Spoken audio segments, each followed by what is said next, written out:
fattest skanks I've slept with. So I have a rule.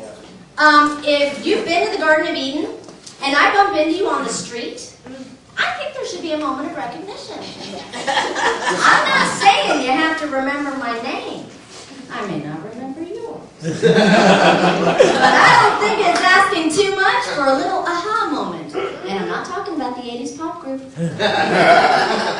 Now, in his defense, we were on a different coast. It was 20 years later. I'm 20 pounds heavier. Really. And I'm not a natural blonde. I often wonder if guys knew they were getting a blonde with a redhead's personality. Would they still come out and play? But you know what? 20 years ago, he wasn't balding and sporting a paunch, and I still recognize him. So we'll just call this one phony, because it rhymes. So I go up to him and I go, "Hi!" You know, the enthusiasm in my voice, and he goes, "You're going to have to help me out here."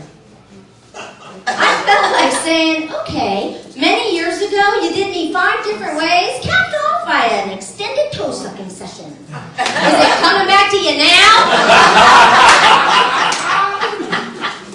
So the last time he and I did it, I decided to act out a fantasy and show up at his doorstep wearing nothing but a white lace see-through teddy and do me pumps.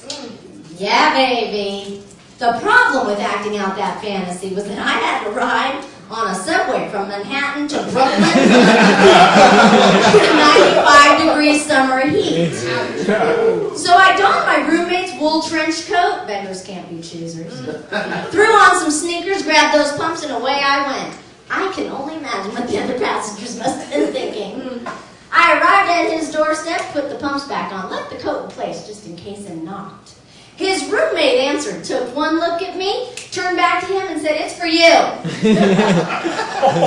And now we know why they call me feisty.